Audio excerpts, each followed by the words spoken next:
Doggies.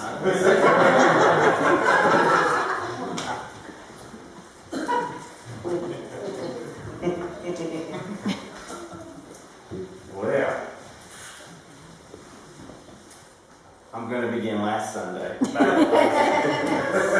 Last Sunday, the writer of Matthew told us that Jesus came to fulfill the law and the prophets, and that Jesus is now the interpreter of the law of Moses, not the religious authorities.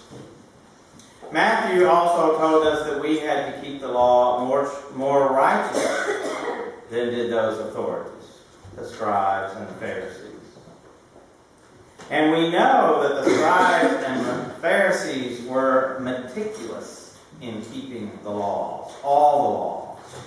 They were meticulous in keeping to the letter of the law, but were often absent of the human factor involving love. That's good for us, right? Jesus giving us a little slack on following the letter of the law. Sometimes, as we revile the Pharisees and scribes about how bad they were and not loving, we find ourselves in a predicament. That it is easier to follow the letter of the law than it is to love. And that in the end, with certain people or peoples, it is all we are able and willing to do in the end is to follow the letter of the law. Foregoing relationship. But Jesus says no. That is not the end. Relationship is the end. So Jesus ups the ante for us in today's Gospel from Matthew.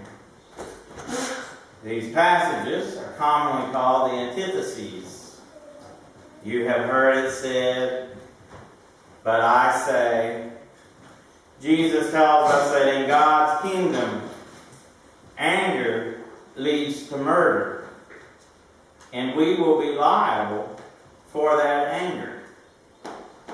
That lust leads to adultery, and we that lust have already committed adultery before we even get to the sex part. Remember that in Exodus and Deuteronomy, adultery was sexual relations between a married or engaged woman and a man not betrothed to her or her husband. We heard Jesus say not to swear an oath, because if you are living righteously, your answer of yes or no should suffice. Not that you have to be threatened with the wrath of God to give the honest answer.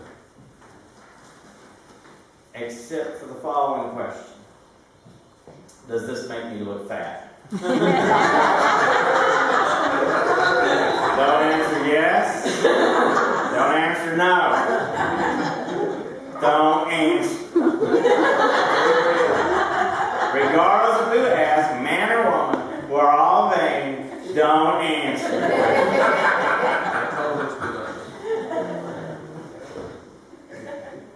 Jesus is indicating just what the fulfillment of the law is in his interpretation. It's all about relationship. The Torah and the prophets were all about relationship. The Torah, which is more accurately defined as instruction rather than law, represents a covenant between God and Israel. Jesus came to prevent the distortion of this instruction, to add the theological component of this relationship and covenant. Jesus became incarnate to let us know how important our relationships with each other, how important they are to God. Not just to keep the law for law's sake, but to be relational with God and neighbor. Not to objectify another for our own benefit. Not to keep one at a distance so as not to murder them, but to keep one close at hand in good relationship. I often get asked, what do I need to do to be a good Christian? As if there's a list I pull out of my desk. Here's the list. A list of laws that we can use to check it off.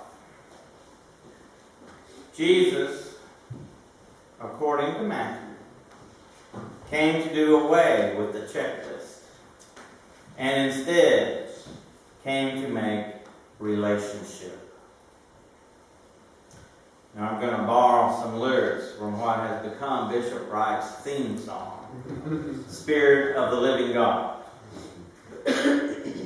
Every chance he gets, he uses it. So I'm going to use it. The lyrics are like this. Spirit of the living God, fall fresh on me. Melt me, mold me, fill me, use me.